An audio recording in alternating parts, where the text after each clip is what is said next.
이 올 초만 하더라도 코로나19 여파로 기업 공개 시장에는 찬바람이 불었었죠.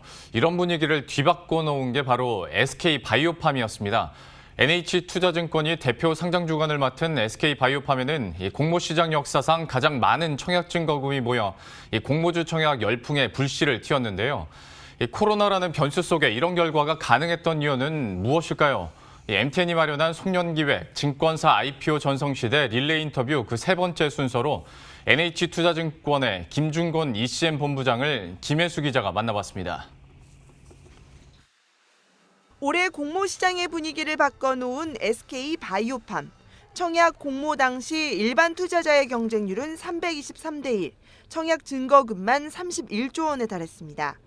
코로나19로 쉽지 않을 것 같았던 공모주 청약 결과가 이처럼 대박을 친 이유에 대해 NH투자증권의 김준곤 ECM 본부장은 풍부한 유동성에 못지않게 발빠르게 해외 투자자를 대상으로 기업 설명회를 준비한 덕분이라고 평가했습니다.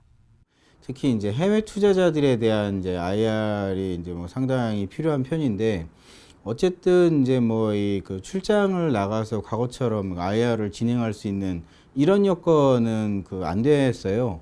근데 저희가 이제 준비했던 것은 아주 발빠르게 온라인으로 이제 IR을 할 수 있는 여러 가지 방안들을 마련을 해서 이런 것들을 이제 효과적으로 이제 실행을 했다는 거, 이게 좀 주요하게 잘 작용을 했던 것 같습니다.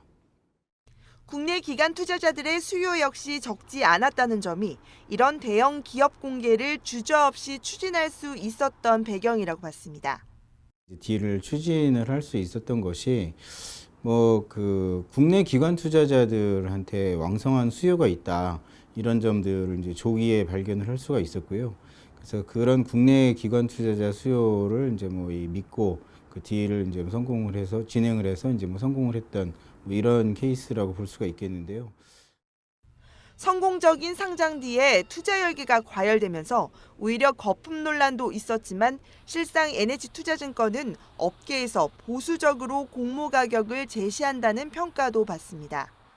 다만 김준곤 본부장은 이 같은 평가에 대해선 딜을 수임하기 위해 무리하게 가격을 높일 경우 오히려 회사와의 신뢰에도 문제가 생길 수 있다고 말합니다.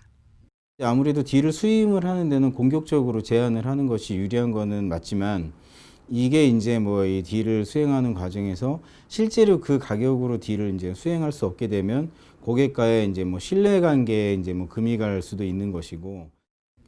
고객과의 신뢰를 가장 먼저 강조한 김 본부장은 기업 공개 주간 실적에 연연하기보단 회사가 가장 유리하고 필요한 시점에 기업 공개를 진행하는 것이 중요하다고 강조했습니다.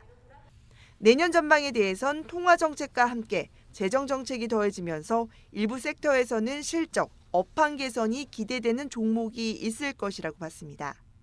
특히 내년 기업 공개 시장에서 가장 먼저 공모에 나서는 SK바이오사이언스, SD바이오센서, 크래프톤 등이 시장에 많은 주목을 받을 것이라고 예상했습니다.